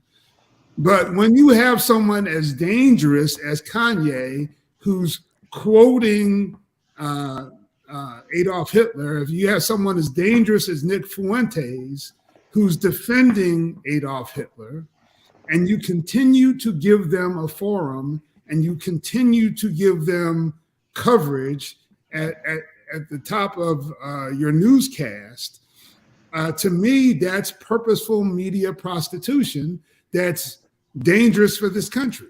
So I see what Trump is doing in terms of his call to basically suspend the Constitution as being consistent with everything that he's done. And let me just go back briefly to Mr. Jeffries being a 2016 election denier. I want to fess up to being an election denier in the year 2000. That was me. I was and am an election denier in the year 2000, although I did go along with the peaceful transition to power. So there's no shame in being an election denier when the Supreme Court steals an election. That was done in plain sight. Wow. Well, that could take us in a lot of directions, but I got to get to Attorney Green because I see he's just dying to say something over there. Attorney Green, your thoughts on this debacle with Ye and Trump and Nick Fuentes? This is what I don't understand. I understand how Kanye West, I understand how he aligned himself with Nick Fuentes based on his anti-Semitic views. What I don't understand is, how did he digest his white supremacist views?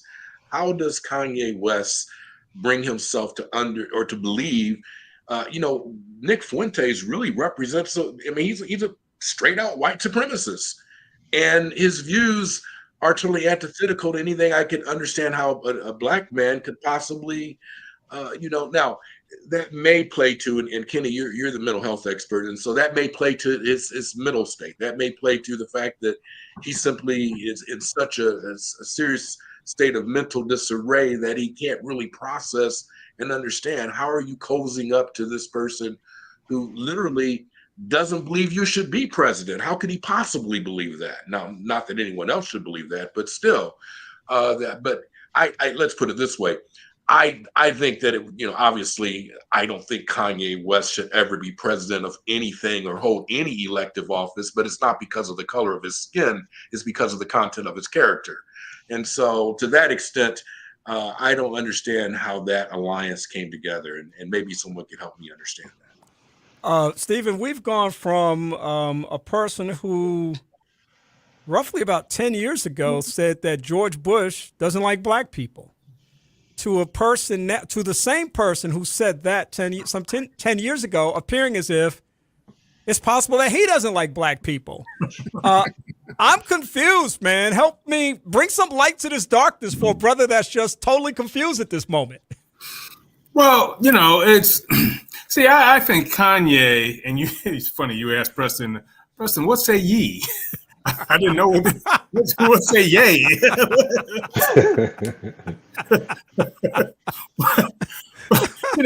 But at this point, it's becoming clear that everyone is having fun at this guy's expense. I mean, he's obviously mentally, emotionally impaired. I mean, there's no question about that. If there's anybody who should be taken less seriously than Herschel Walker, it's Kanye West.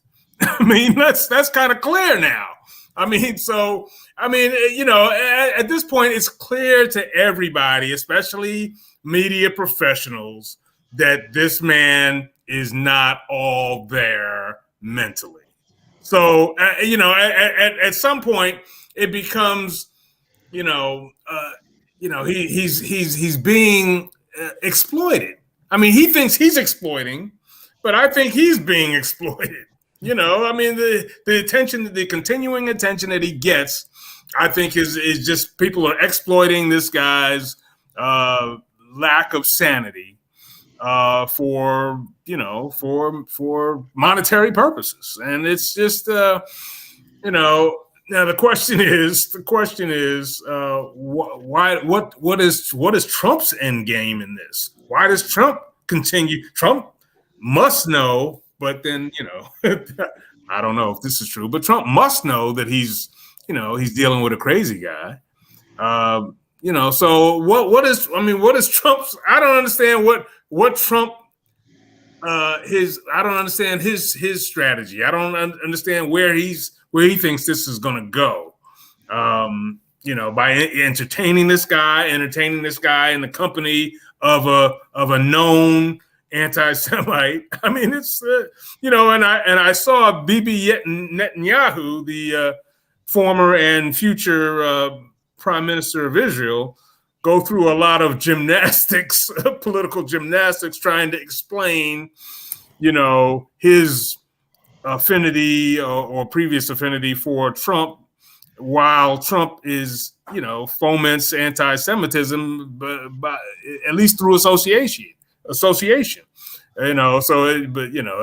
He just pretty much just laid it out that it was, clear transactional stuff.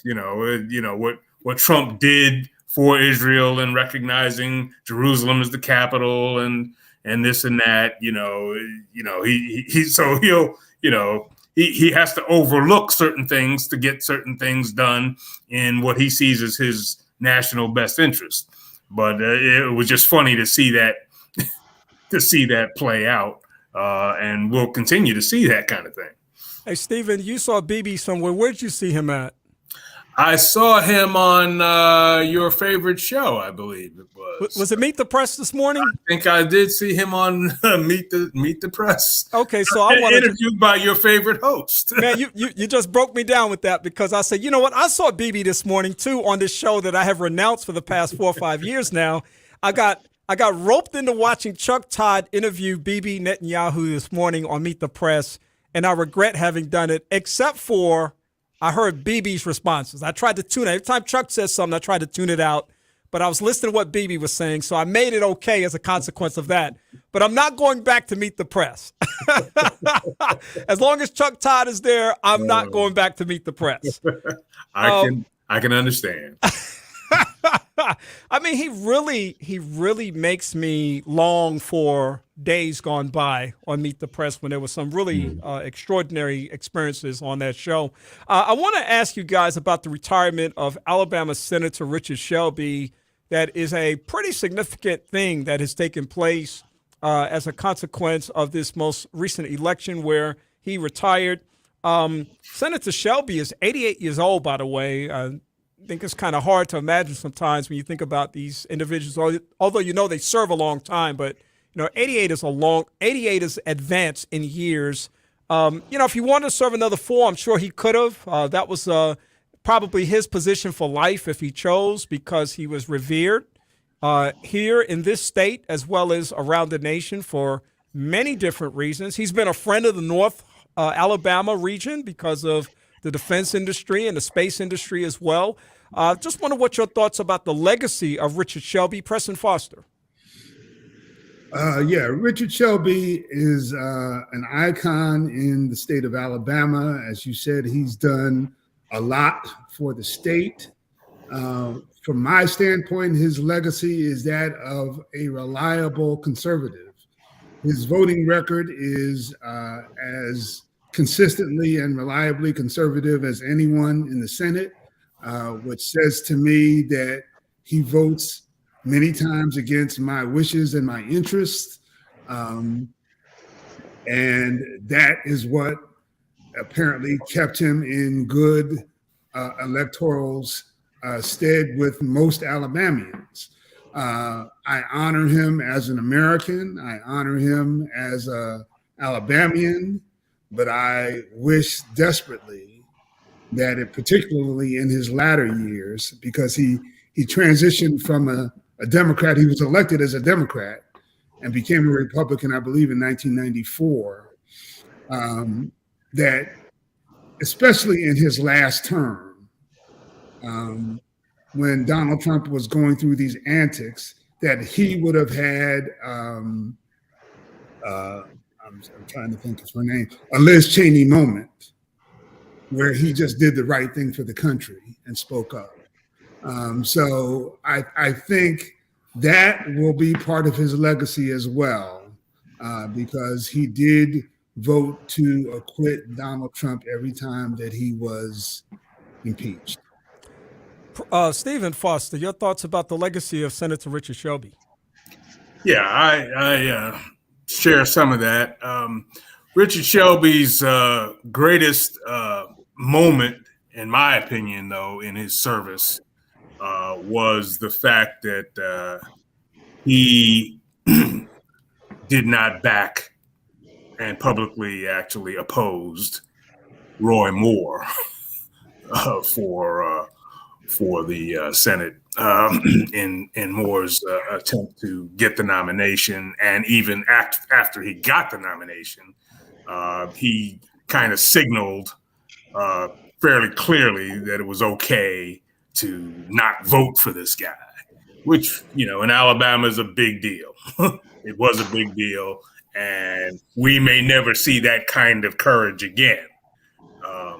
And I almost hesitate to call it courage, but, you know, I mean, you know, he had nothing to lose by permitting Moore to get that seat, and he did stand in his way. So that to me is his greatest accomplishment, and he proved that he's not a crazy guy, which again in Alabama to me is a big deal. When a Republican proves that he or she is not crazy, they get credit for that from me.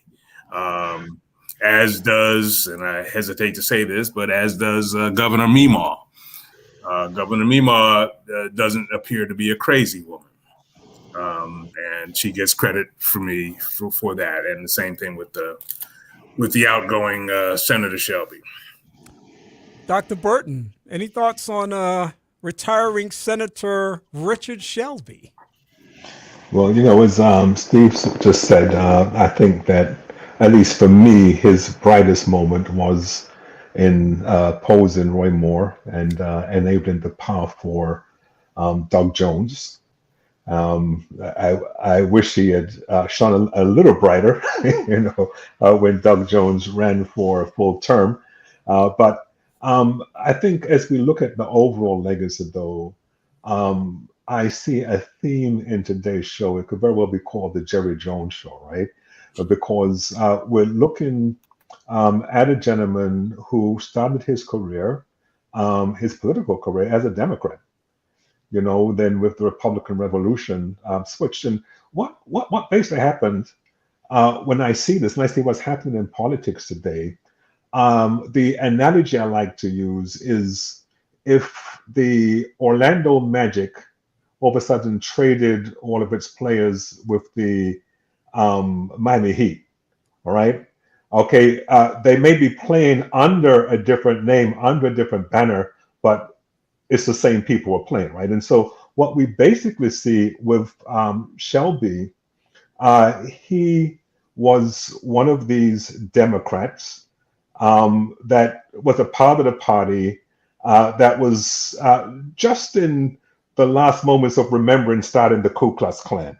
This was the party that was not the Republican Party, because the Republican Party of Lincoln is not the Republican Party today, right? And so he basically realized that, okay, if I'm going to keep my persona, then I cannot remain in the Democratic Party, because the Democratic Party doesn't stand for what I stand for. And what I stand for is sort of the old states' rights, sort of narrow understanding of what it means to be an American. And so I can't stay in the Democratic Party. I have to go across to the Republicans. And so when I look at him, and even to the point, yes, I think he got a little flashback when he said, okay, I can't support Roy Moore. Okay, got a little flashback of what it really meant to be decent in a sense, but yet when we see his consistent support of Trump and other policies that don't necessarily put people first, I think we see the soul of a person who has basically been molded and grounded in the South and probably is in many ways who he was 65 years ago. Finally, Dr. Green, thoughts on the retirement of Senator Shelby? You have to at least give him some degree of credit for accomplishing what it is that he intended to accomplish. I mean, you have a man who, I think, 6 or 7 buildings are already named after him, and he's still alive. So he is well loved here in Alabama. And when you can bring in the type of defense funding that he brought in and do the things that he did for the state, you have to give him credit for that. I disagree with almost everything about him ideologically. When he was a Democrat, he was a Dixiecrat.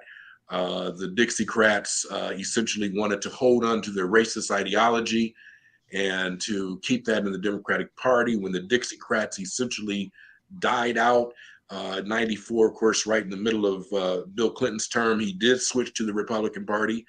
And if you look at the map of the South, there are 2 states right now where the Democrats still have a strong Democratic, system in the South. That would be Kentucky, Louisiana, and you could say Virginia to some extent. The rest of the South, the Republicans are in major ascendancy, and they may even be ascendancy in those states from time to time. But if you look at it, the Dixiecrats essentially ran to the Republican Party, and the Republican Party are the strongest party between the 2 parties in most southern states.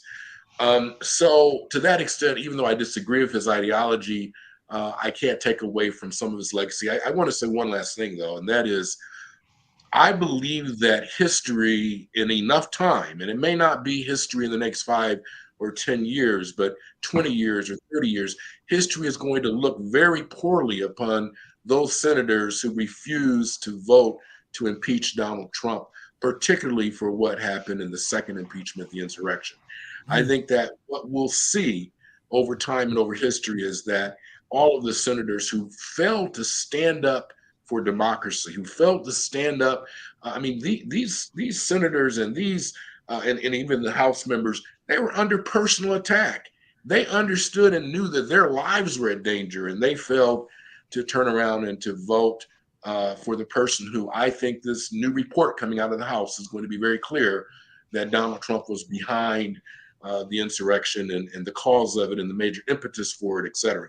And so to that extent, I think that's a major scar on his record that history, I think, will paint against him. Gentlemen, we've been talking about Brittney Griner and her dilemma for some time since we last got together. Another very serious decision has been made in her journey. Brittney has been sent to one of the harshest categories of penal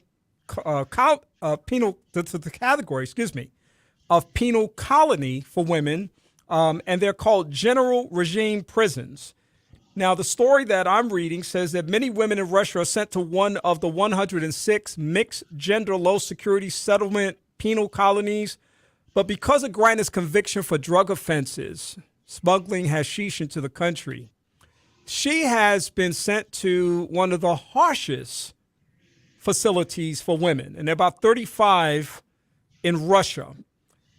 I wonder if your thoughts about this matter bring about more concern for her safety, for perhaps the continuance of her imprisonment, and then perhaps what are your thoughts about the chances that, again, she's going to end up spending a significant amount of time of her lengthy sentence in jail, or the fact that she may be essentially or eventually freed in some kind of a prisoner swap? I'll start out with Preston Foster. Yeah, let's be clear. Brittany Griner is a political prisoner, and we are in a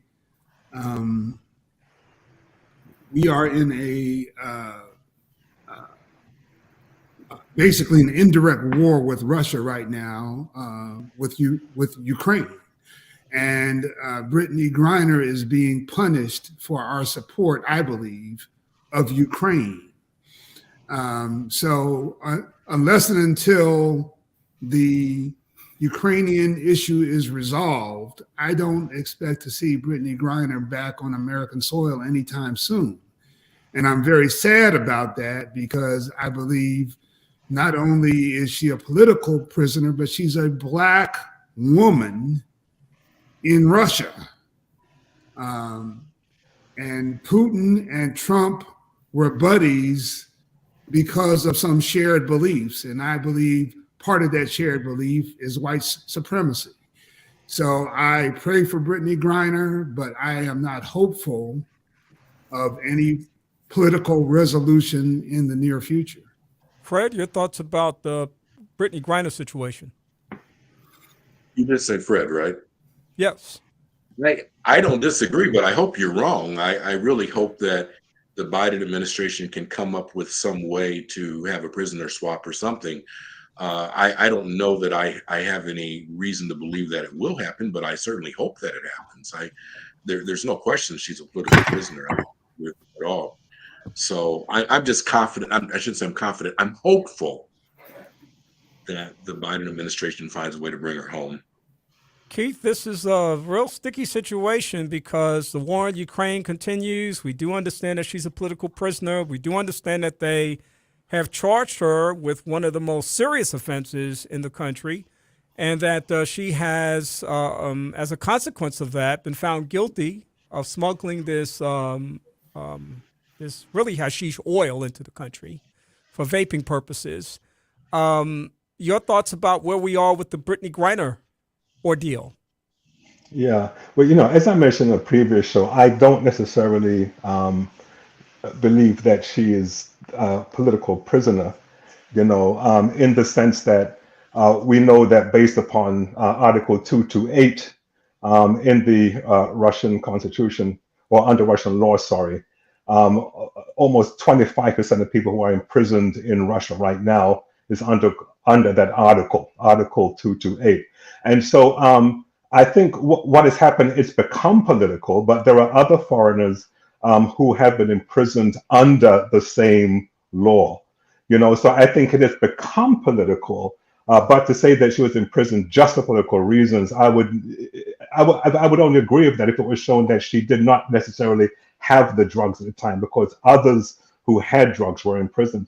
And so I think the passion should be, when we look at the fact that 25% of the people in Russian prisons are there because of drug charges similar to this, that the kind of energy that we have to release Brittany Griner should also be extended to others. And this can be a chance for us to talk about Russian human rights again. And so I do believe that she has a better chance of being released than anyone else who may have been imprisoned by the same law because of her profile. And I do hope that she is. But I think that if she was guilty, I don't think we need to lose sight of the fact that she did break a law, if she is guilty, in fact, in a country that has these severe laws that have led to 25% of the prison population being those who used, abused, sold, traded drugs. And I agree with you 100%, my esteemed brother. To the benefit of the Foster brothers who are here, I think you would also perhaps consider that Putin was handed a mulligan on this. The fact that if there was no Ukraine-Russia war, the fact that if, as it was stated before in one of our previous conversations, there was a white female with a similar charge who got no time as a consequence of that and was released under those circumstances. This was a different time. And the highly politicized nature of the war with Russia and Ukraine and the U.S. sort of trying to fly under the radar with regards to the process in terms of its support, the threats going back and forth about how engaged one should be. This might be much ado about nothing. Well, yeah, my perspective is based on your original question, having in light of the fact that she has been taken to a more severe facility. That to me doesn't augur well for her future, in my opinion, because eventually, my thinking is that she's going to be released at some point. And when she is released, she'll have a story to tell. So, it would be, to me, in Putin's best interest, from a propaganda standpoint or from a PR standpoint, to treat her well while he has her in custody, and so that she can come out and say she was treated humanely. But the fact that, if she's taken to a more severe facility, makes me question whether and when we will ever see her again. If she's treated poorly, I don't think she'll ever get to tell that story. I guess that's what I'm saying. And that's, I'm just addressing your question. Ooh, man, that's kind of ominous, man. I'm going to have to shake that off because that's a heavy reflection there for sure. And there's a lot to unwrap in that whole process and that conversation. We'll keep our eyes and ears attuned to this. But we have seen historical stories of these kinds of prisons that have very harsh and restrictive environments. There's certainly some here in the United States. One of that's always referenced when we start talking about prisons in the United States is a prison called Angola down in Louisiana that has some of the most severe criminals incarcerated and under some of the most strenuous circumstances regarding their imprisonment. But we'll keep an eye on things and see how things go. Gentlemen, I wanted to close this conversation by giving you an opportunity since and I hope you've given some thought to this prior to the fact when I gave you the kinds of topics I wanted to look at. I want to ask you what you think of the three, as we approach the end of this year, what do you think of the top 3 stories for 2022? There have been hundreds of things that have happened. There have been lots of things that we've talked about on this show, and certainly lots of things that you've exposed yourself to and information to. But I wonder how you perhaps would narrow that down to the top 3 most significant stories of 2022. And we're going to accept whatever you say, so you don't have to wax philosophical and say, I don't quite know. Can I add a 4th? Just give me 3. That's all I want this afternoon. I'm going to start with Preston Foster. My 3 are the war in Ukraine, Liz Cheney, standing up for democracy, and Joe Biden's political success in America in a midterm election year. Oh, 3 big ones indeed. Wow. Attorney Green. I would agree with this exception. I think that not just Joe Biden's success politically in a midterm election, but his success as a president. I think Joe Biden has really, if you go back, and I think history will show that this man has accomplished a tremendous amount in the White House and legislation that between, the Democratic-controlled House and Senate has come to his desk that we haven't even seen the results of some of the legislation that has been passed. And so I think he's certainly part of the story, and not just his electoral victory, because that certainly was a beautiful thing to see him or the Democrats not lose as much power as it was said they were going to lose. But I think his success, even as president. And your other 2? The other 2, I was agreeing with Mr. Foster, and that is the other one being the war in Ukraine. Before the war in Ukraine, I had no idea that Ukraine was responsible for the fourth largest producer of grain in the world, and that here's a country that literally having disrupted the supply of grain would cause starvation in Africa.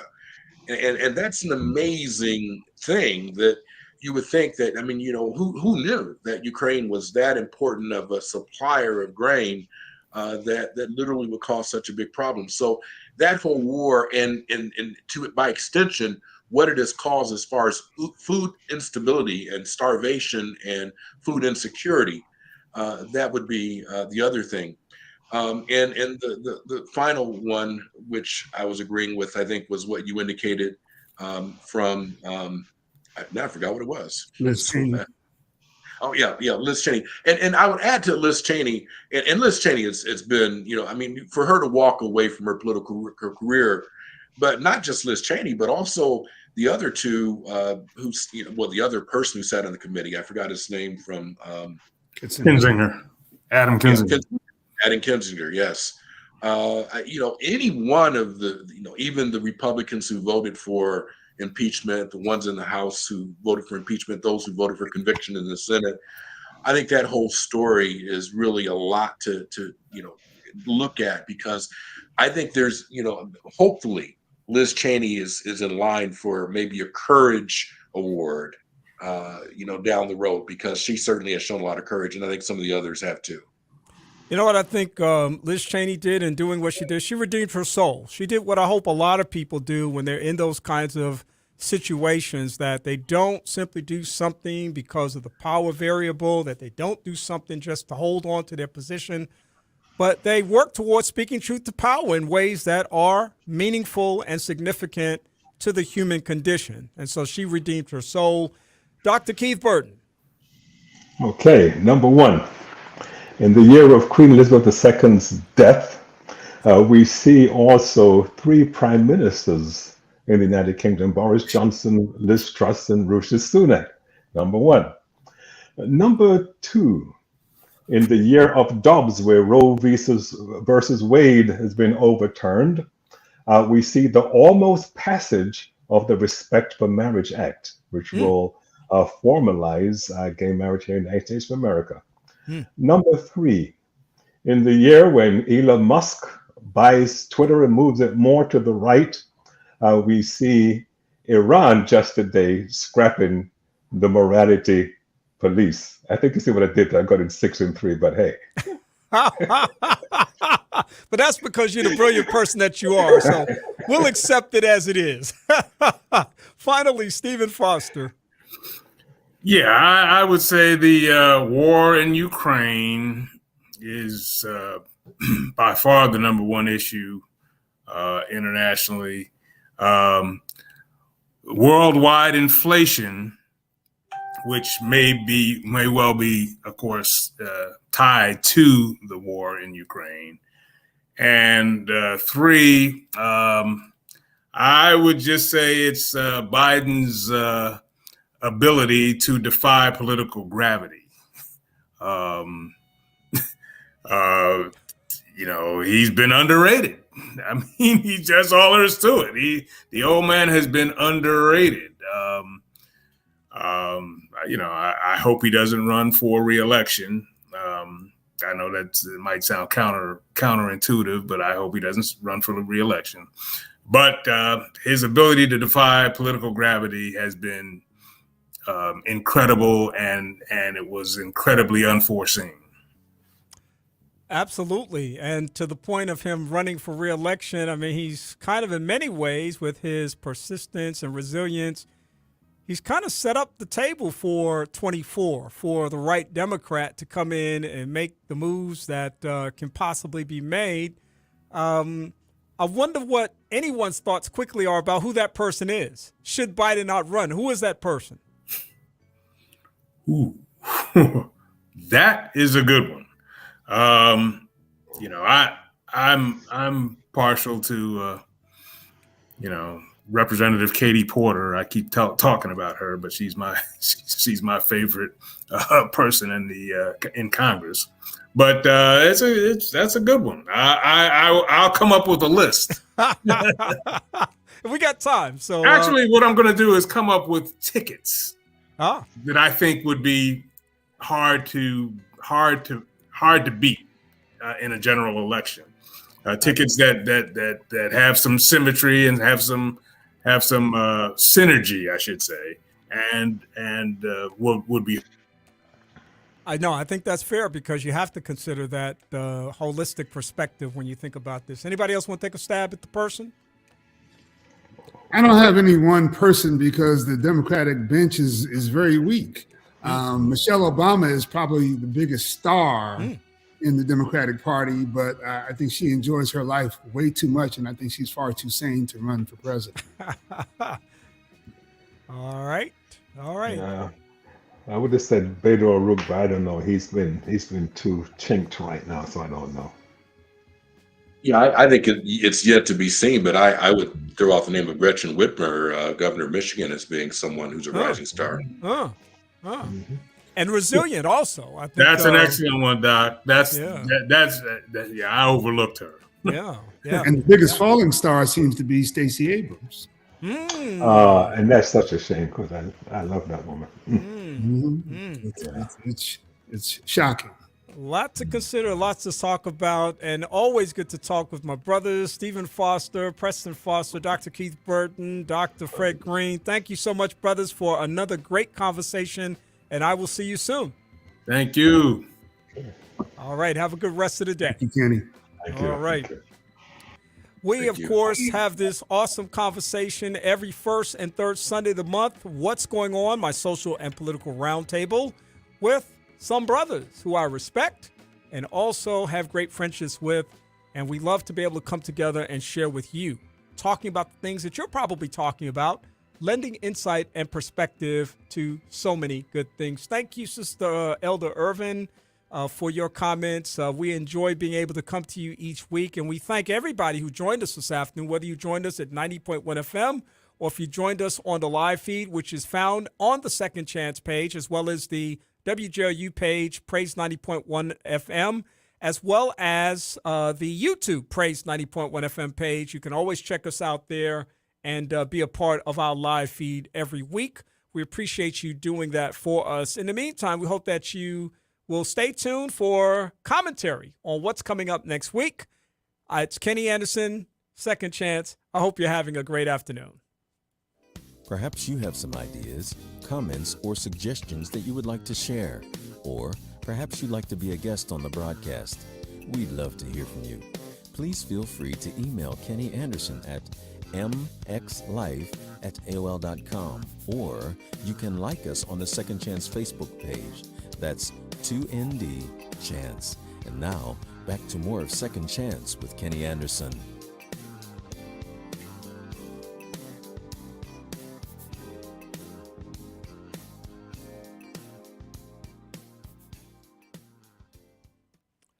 Welcome back to the broadcast. I hope that you all enjoyed the information that we had to share. Again, shout out to my brothers once again, Stephen Foster, Preston Foster, Dr. Keith Burton, and Dr. Frederick Green for joining me for perspective and commentary.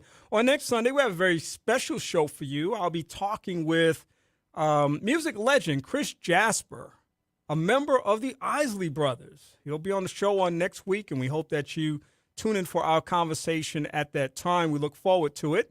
I'll also be talking with my good friend Vic Brooks. Vic is just that dude, and we hopefully we'll have a great opportunity to be able to share some great information. Also, music and recording artist Nathaniel Cole will join us on the platform next week. We look forward to great conversations at that time. We hope that you'll join us for another edition of the broadcast. In the meantime, I hope that you have a great rest of the week. Remember, as always, knowledge is better than riches. We look forward to joining you again on next Sunday. Have a great afternoon. Thank you for tuning in to Second Chance. We hope that the information that was shared has been a blessing to you and that your life will be enriched as a result of it. We'd love to hear from you. So please send your email comments to Kenneth Anderson at mxlife@aol.com. That's mxlife@aol.com. And check out our Facebook page, 2ND Chance. That's 2ND Chance. In the meantime, have a great week, and we'll talk to you again next week. Good day.